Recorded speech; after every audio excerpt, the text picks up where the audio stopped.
Hello there, this is Izixs flying solo today. No Gepwin, it's just me. If you're doing a little bit of fill up for you guys, hope you enjoy. This is basically a synopsis of a fictional episode of episode of Star Trek. Um, the series is called Enterprise One. It's something me and Van Velding have been working on together. And basically, the premise is that each of us sort of produces a different product as far as what we post on our channels. Uh, I'll put the pitch meeting, story meeting sort of stuff. He'll do the review of the fictional episode that we talked about. And as such, there isn't necessarily going to be an episode like that actually exists, even in like a real loose form like that I'm going to present to you today. But I was inspired by our first story meeting, and so I decided to write something up. And so that's what you're getting today. I hope you enjoyed. Enterprise 1, Episode 1, Season 1. I don't know it's what we're going to be calling the exact name for this year. Let's go with, I don't know, ending yesterday. There we go. That's what we're going to go with today. Ending yesterday. So it's a two-parter pilot, as a lot of Star Trek pilots are tend to be on the long side, and we'll go ahead and start rolling with that. Part 1 starts out with the Enterprise E over a planet and the iconic Captain's Log. Picard lets us know that they are still in pursuit and that he laments that has come to this. Before we can get a clue as to what he means, we cut to a security team checking out a downed shuttlecraft. Riker has a look inside, finds nothing, and then someone calls for his attention. There's someone in a hood running off between the rocks on the alien planet, of the week. And from the get-go, we, get this feels that this is somehow fallen into season 8 of Next Gen, maybe, at least as far as how everyone looks and acts and all that sort of stuff. And, there's not actually season 8, but you know what I mean. The figure runs into a cave and a short chase sequence later, jumps through some sort of strange doorway, and then vanishes just as Riker and the team arrives. We cut to the robed figure, standing on the far side of the portal. We, look around, slowly rising, but not enough to show us the faces of the other two who arrived in this strange room. One of the figures has manacles with broken chains on their ankles and wrists. The third has a very post-Voyager yellow officer's uniform, but torn and burnt. We focus back on the hooded figure. She pulls back her hood, revealing that it is Beverly Crusher. She then expresses hope that they can all work together to solve their mutual problem. So after a flash of the series title and a commercial break, we find ourselves in orbit of the same planet again, but instead of the Enterprise E, it's the Enterprise A, circa Star Trek VI.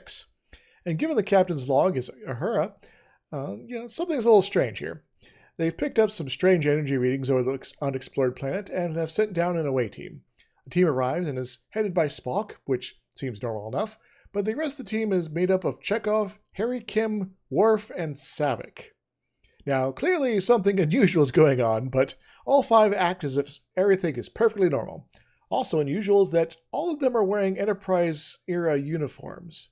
They find the downed shuttle and start investigating it. Spock notes that it does appear to be a Federation shuttle, but not of design he's familiar with.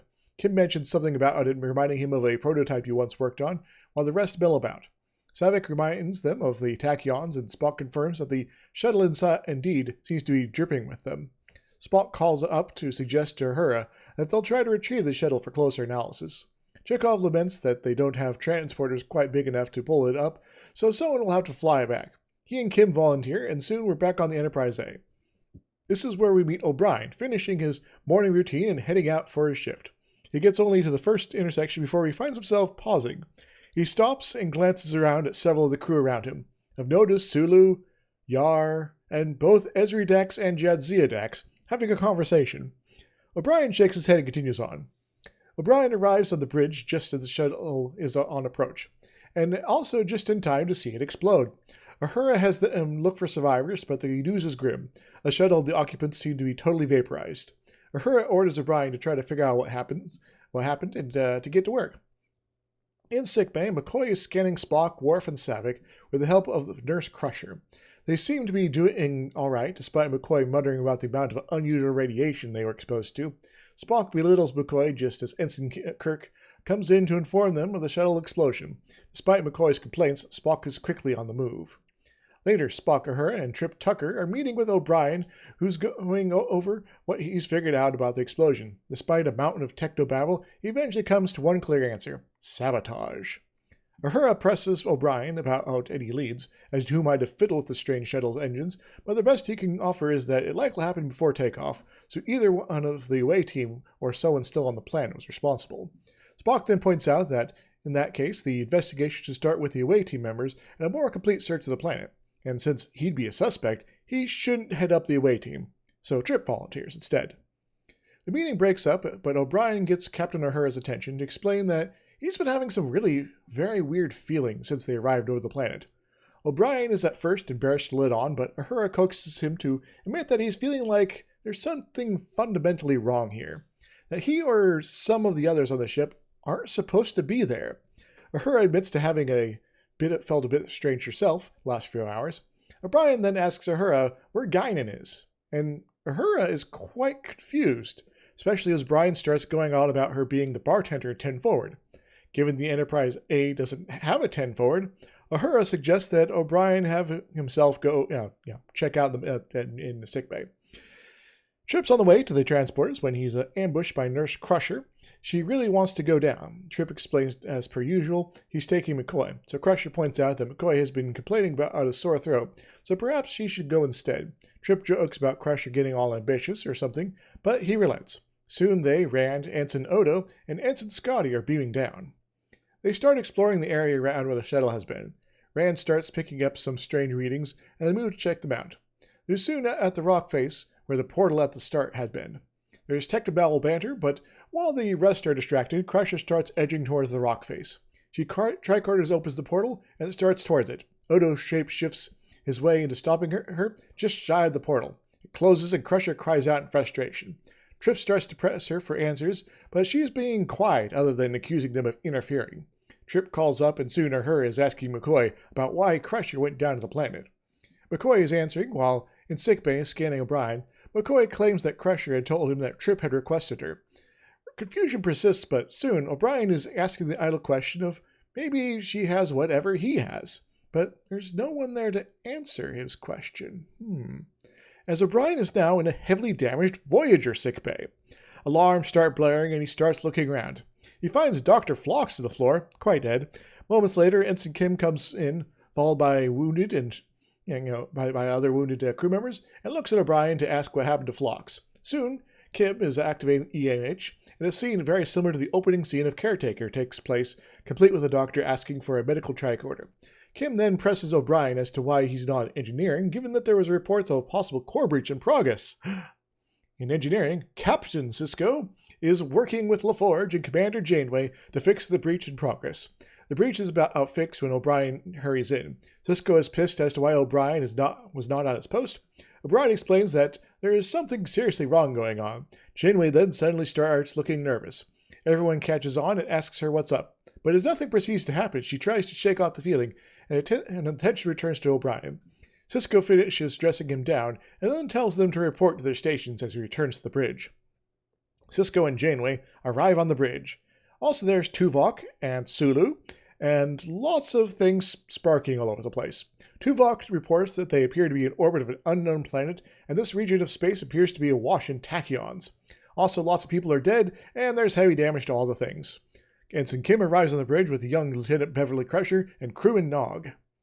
As Kim gets to work and Nog works to check some systems, Crusher asks Sisko if she can volunteer in sickbay, given Phlox was killed and all. Sisko looks at her in confusion and points out that he wasn't aware that she had any medical training. She insists that she has from previous studies before Starfleet. Sisko relents and tells her to work at the EMH to handle the casualties. In engineering, O'Brien and LaForge are bickering about something or other, but LaForge defers to O'Brien. After all, he is the chief engineer. He looks at his officer Pips in surprise. LaForge asks O'Brien if there's something wrong, and O'Brien lets on that he could have sworn that only a few minutes ago he was on a completely different ship, one he was familiar with but was certainly not Voyager, and that Sisko wasn't the captain, and there was a Vulcan first officer, and there had been 2 teams down the planet already. LaForge lets on that he wasn't aware that they were an orbital planet, as everyone's still in crisis mode.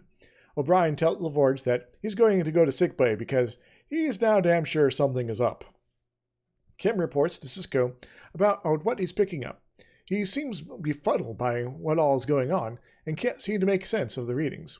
Cisco then poses that they send someone down to the planet to search for the source of the tachyons, where that it does, that something go on again, it might kill them all. Janeway and Tuvok head off to go take care of all that business. O'Brien arrives at sickbay to find Crusher helping the EMH tend to the wounded. The EMH triages him quickly and tells him to leave. And O'Brien is about, to when he looks to Crusher. He approaches her and asks her if she's been feeling anything strange. She looks at him sheepishly and denies feeling weird and begs him to leave so they can continue helping people without him distracting them. O'Brien then insists, pointing out that whatever is affecting him and her might be a danger to the ship, and they need to figure out what's going on. The EMH asks for Lieutenant Kira, who only has superficial burns to her shoulder, to escort O'Brien out. But before O'Brien gets very far, Crusher attacks him with a hypospray. There's a struggle, and soon Crusher is herself got with a sedative. The EMH points out that her hypo was filled with something quite toxic that would have killed O'Brien nearly instantly. O'Brien and the EMH agree that he should perhaps mention this to the captain ASAP. Janeway, Tuvok, Savick, Chapel, and Ensign Chakotay beam down back onto the planet. The spot where the shuttle has been is filled with debris, and they quickly figure out that it appears to have been a Federation shuttle that was partially vaporized, but that the readings suggest a very limited antimatter explosion, but slightly too small to have been a warp core breach. They start scouting around. O'Brien arrives on the bridge. Cisco is irate, but O'Brien pushes hard to have a private conversation as Lieutenant Crusher just attacked him, and he has an idea as to why. In the ready room, O'Brien lets on about his unusual experiences. Cisco listens and then admits that he too has been having trouble focusing. O'Brien asks him about Guinan, but still no luck there, and then he asks Cisco about what he's doing before he was assigned to Voyager. Cisco explains he was commander of DS9, and that when the chance to command the Voyager came up, and he was selected, despite his own objections, to lead on the first mission of the ship, but on the condition that O'Brien tagged along, he accepted. O'Brien then presses about some of the details, like why Kira is Starfleet and not the Bajoran militia, or why Data opted to stop being an officer so he could serve as Tuvok's security team members, or as one of Tuvok's security team members. Cisco is highly confused, but admits that something about these realities seems off to him. O'Brien then suggests that Crusher might have something to do with this, given he had overheard her doing something strange on the planet below. Cisco gets up and goes to the bridge. He calls up for the away team to report, but there's no answer. After a little banter about how the scans don't seem to be doing anything good for him, don't seem to be doing any good for Lieutenant Kim, we cut to the planet. Janeway is lying on her back with a smoldering burn on her stomach. Nearby, we can see Chakotay shot in the back. We pan over to Tuvok, who's similarly quite dead. And finally, Chapel, who is barely hanging out in there as Cisco calls down to them. She eventually manages to tap her con badge and get it out just 3 words. We were attacked. And then Chapel is shot again by a phaser. We pan and see that Savick is holding that phaser. Dun dun dun! And that's the end of part 1 of our pilot episode. Part 2, after a little on last time on Enterprise 1, has us joining with the Defiant, already in orbit of the planet. And Riker is giving the long explanation how they showed up here looking for a new base of operations when they encountered a very unusual anomaly on the planet. When we cut to the bridge, we find ourselves with not Will Riker, but a Riker. This is Thomas Riker, a duplicate of the commander from an episode of TNG. Filling out the bridge are others dressed in ruffian outfits, including Chakotay, Ro, Paris, Ezri Dax, and Chekhov. After the usual, we're at a planet looking at stuff. Chakotay complains that they should just move on, that this isn't a suitable base, so why not just ignore it? Riker nods and agrees, and orders that they leave orbit and prepares to go to warp. The Defiant starts to break orbit when there's an explosion on the side of the ship. It sends the ship tumbling towards the planet, ending our teaser.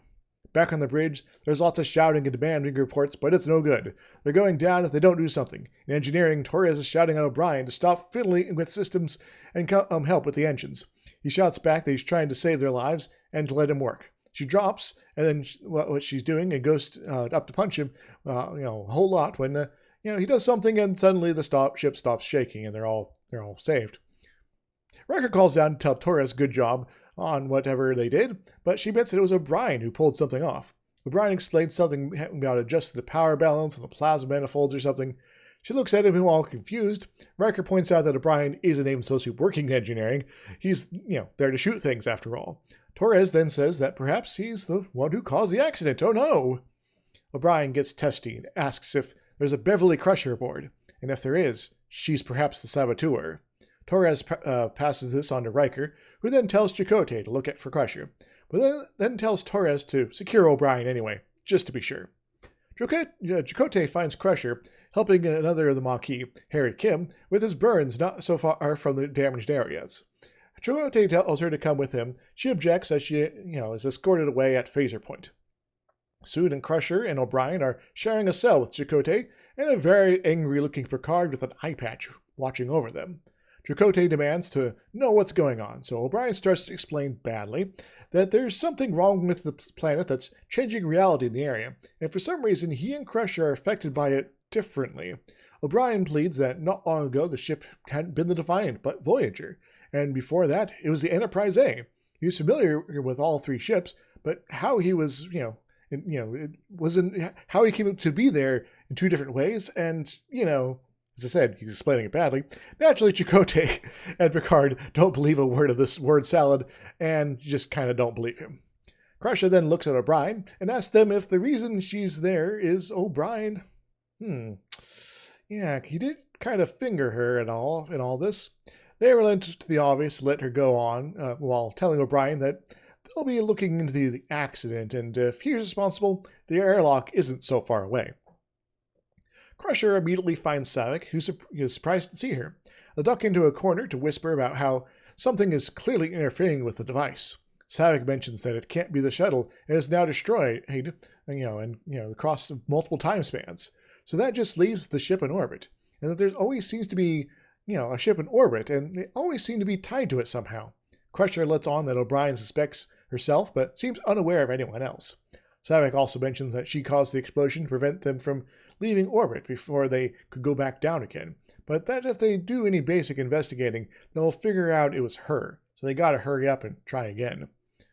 Crusher suggests that one of them caused a distraction, and hopefully one of them can beam down and another hit the warp core at the same exact time, hopefully destroying the ship to keep it from interfering with the next try. Saavik isn't happy with this plan, but promises to pass it on. Before they part, Saavik asks Crusher why she's trying to change history.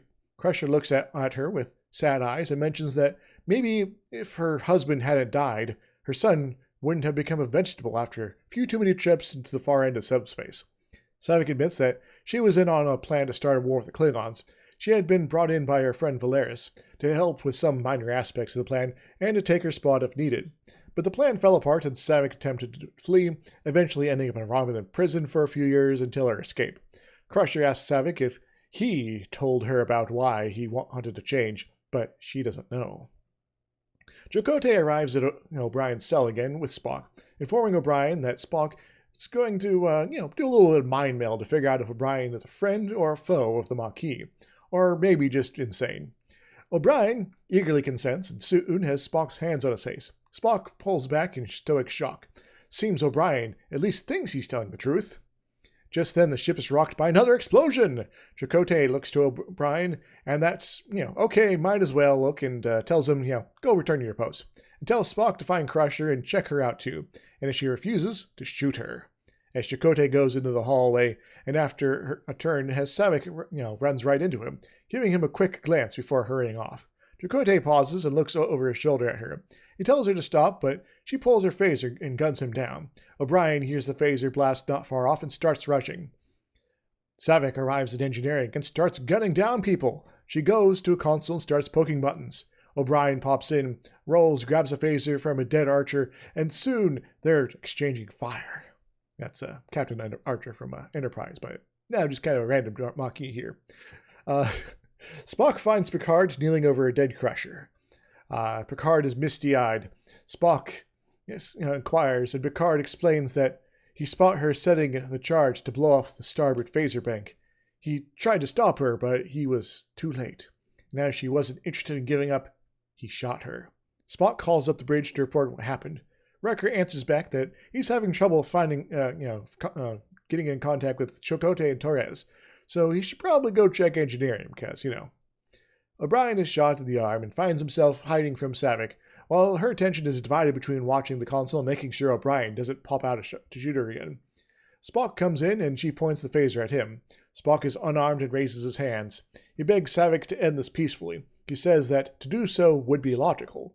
There's some good banter about Spock having been her mentor, and that if he hadn't joined in the Maquis, she wouldn't have been there as well. So he's responsible for her fate here.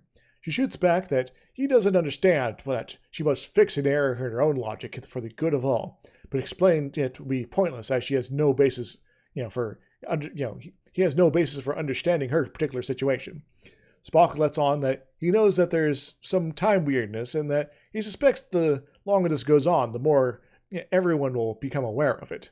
After all, he's starting to feel it too. Something blinks to the console she's been monitoring. Spock takes this opportunity to rush her. There's a struggle as she barely avoids getting phasered to death by O'Brien. O'Brien pokes his head out and raises up to shoot Savick. If she somehow manages to best Spock, several doors open up and a Russian collection of badass folk, including Worf, Yar, Kira, Tuvok, and Kirk, who all demand Savick's surrender. She does. Spock takes the phaser from her. Savick then starts to smirk slightly. O'Brien then realizes he's in the transporter room with the Enterprise D. He immediately calls up to the bridge and says, "Hey, there's something up." On the bridge is Captain Troy, First Officer Pulaski, Scotty at the helm, Kess at ops, and Paris at tactical. He reports that there's some sort of time anomaly and that Crusher and Savick need to be located and contained as soon as possible. Troy asks for clarification, including which Crusher. Before O'Brien can answer, the transporter room open up, and in walks Kirk, Sisko, Beverly Crusher, Savick, Data, and Kim. O'Brien tells them to grab Crusher and Savick after an argument and a better explanation than he was able to provide previously, including O'Brien mentioning the intense tachyon field around the planet below to help draw the circles all together. Ensign Sisko urges Lieutenant Commander Kirk to maybe listen to him about this, as he's never known the chief to make things up. Soon a whole ton of people are in the conference room going over what the heck is going on. O'Brien lays out that Crusher and Savick are somehow the only ones other than himself who seem to be able to retain most of the memories between continuity jumps. Troy hears about and says she believes him, so we'll have Crusher and Savick confined to quarters. With the plan to investigate the planet will proceed, but the answer is probably down there. Some of the others start to mention that they've been feeling a general sense of unease since their arrival. Kirk mentions feeling like he's been in a firefight. Scotty feels like he's been to the surface before. Dr. Bashir mentions feeling like he woke up on Deep Space Nine this morning, despite not being on DS9 or anywhere near there. And Kim mentions feeling like he exploded. Troy presses O'Brien as to why he might be unaffected. His best guess is that he has vague memories of having been on most of the ships they've been on so far. He remembers being on that day, and the one ship he hasn't been on, well, was the one he had studied in great detail when he was at school. He then jokes that he expected to be on the Rutledge or even the original Enterprise if there's another time jump. O'Brien requests to go down on the next away mission, and soon he, Kirk, Sisko, Data, Kim, and Chapel are beaming down. Chapel mentions having a very uncomfortable feeling as they walk by the still mostly destroyed shuttle.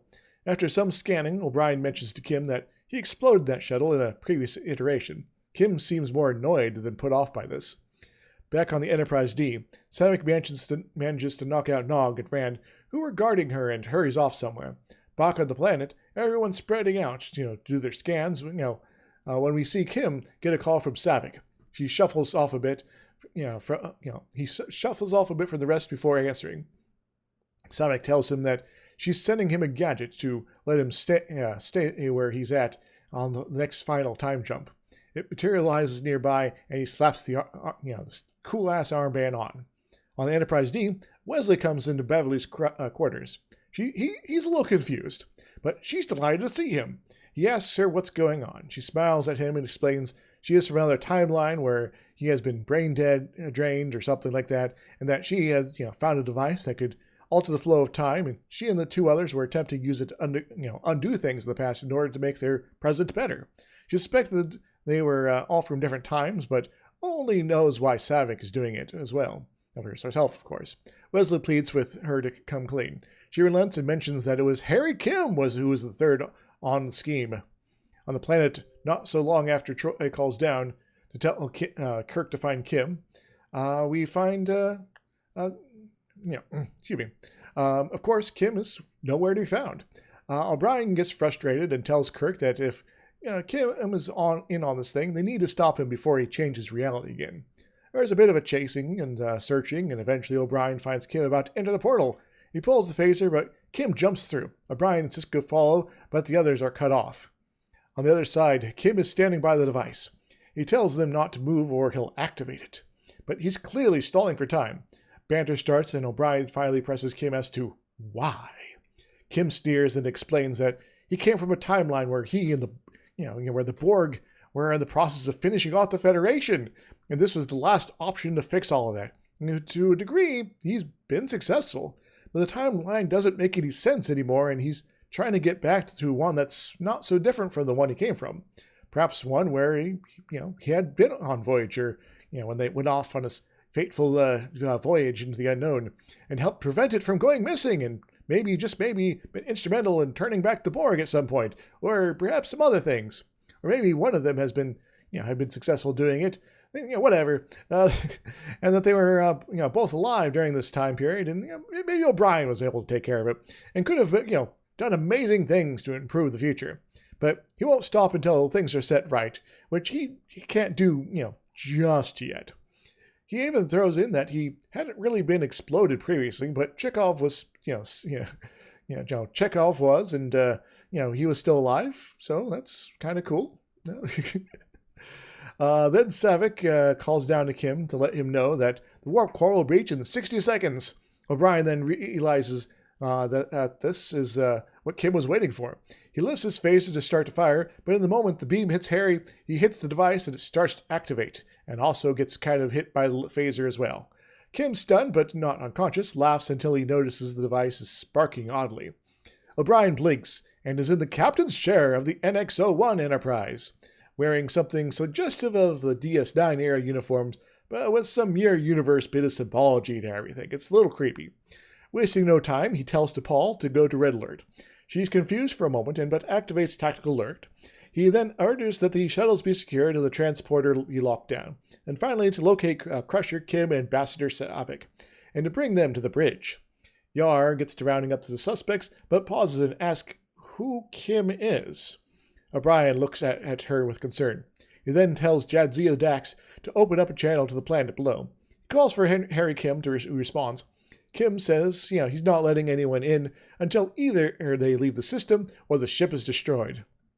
O'Brien says he can't do that and breaks into a speech about how, Kim might be regretting his past, but in the end, that's, they are all seeking to better themselves, and who they are now is really what matters. The complications and madness of the what was, it's gone now, and they kind of have to figure out how to move forward. And that, Kim has already been kind of successful in his mission. The Borg are unheard of in this timeline. Kim shouts he needs to, fix things still, but then eventually relents. He starts to take off his armband, but then looks at the device and notices it's, starting to boot up, all on its own. Oh no. He tells O'Brien this, and O'Brien calls to beam Kim up, but they can't. He's apparently too far down, and also the transporter was just locked down, etc., and firing at the planet won't do much either. Kim can't figure out how to stop it, and his phaser was taken in the last time shift, so he's kind of out of options. T'Pol floats Operation Kamikaze as a way to destroy the device. O'Brien, orders Mayweather to take the ship down at maximum impulse. Oh, she looks concerned, and they start her down. Savick and Crusher are brought to the bridge, and O'Brien tells them, that sometimes you can't fix the past, but you can make the right choice to go forward with. The device activates, the NX-01 changes to a runabout, and then the Rutledge, then a Dominion warship, in quickening succession. There's a few more quick changes until finally the ship becomes Deep Space Nine in total right before impact.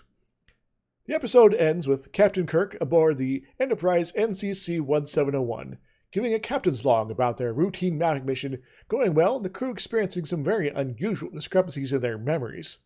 We cut to O'Brien getting checked out by Lieutenant Junior Grade Bashir as Chief Medical Officer Beverly Crusher stands nearby, amusedly, chiding him about not trusting her. O'Brien does point out that she did try to kill him at least once. Paris and Pulaski are arguing about something in the background as Kess and Chapel get some work done. Bashir is still skeptical that this weird memories, that they have are not super real, maybe, but that they'll need to come to terms with all this all the same, to perhaps rediscover who they really are. Kirk comes in, overhearing this last bit of the exchange, and jokes about their whole mission being one of discovery. O'Brien disagrees, but then suggests that even if it was all, everything that they experienced was totally real, then perhaps these other things that, that they experience are both matter in terms of their memories, but don't matter as far as how they go in the future. Who they are matters. But, that's, who you are is the lesson of the episode, if it was obvious. Crusher then agrees and mentions lamenting how she may have acted and when she was so grief-stricken. And, she's kind of sorry about that. Cut to Junior Tech Savick, Lieutenant Kim, and Spock having a discussion. This is a relatively young Spock and older Kim than we'd seen previously. Spock and Savick are pressing Kim about the timeline. He lets on that he became a shuttle design engineer and had a long life, happy with his wife Libby. But then the Borg came. Libby was assimilated and the Federation ravaged. There were several attempts made to alter it at the timeline. Once it was all clear victory was impossible. But his attempt appeared to have been the only one marginally successful. He and Savick both mentioned regretting their rash actions, especially going for a complete alteration after the first one didn't quite work as expected. Spock assured them that they will no doubt have many more chances to learn from their mistakes, which is good and quite logical. The final scene in the pilot features Beverly and Wesley talking in the corner of the dining hall, but the focus is on Worf, Sulu, and EMH, talking about their recent experiences, and if they really did happen. Worf complains about the trio who caused the trouble, getting the slaps at the wrist for all they did. Sulu chides him about these alternative events maybe not having happened at all, and after all, they're still quite alive. EMH then also suggests that maybe this is a fresh start for all of them, that maybe this is an opportunity. He remembers several iterations of himself being a doctor confined to, only special emergencies on the sickbay. And it kind of sucked since he didn't exist most of the time. He's happy being a mission specialist, able to go about with his mobile projector. So maybe the trio did, them all a favor, even if their quest for a perfect outcome was perhaps a little misguided. Worf looks over to the door just as Jadzia Dax comes in. Worf then grunts out a non-committal agreement that maybe this is for the best. The Enterprise flies away from the planet, which now has a massive crater in it that wasn't there before. The end. I hope you enjoyed this little bit of fanfic craziness here of my synopsis of the Enterprise 1 pilot episode. Now, Van Velding has had his own interpretation after our pitch story meeting thing, and so you can find on his channel on the YouTubes at some point his review of this non-existent episode for a non-existent series. But otherwise, I hope you enjoyed, and this was at the very least amusing and also fun in an insane sort of way. I know I use that word a little bit too flippantly here, but this is crazy fun. So I'm gonna go with it. So until next time, everybody, I hope you enjoy and. Check out the other episodes of Watch Yourselves tomorrow, and I'll be back soon enough with more, and we'll have perhaps some updates on what's going on as far as the next season of Watchers of Tomorrow.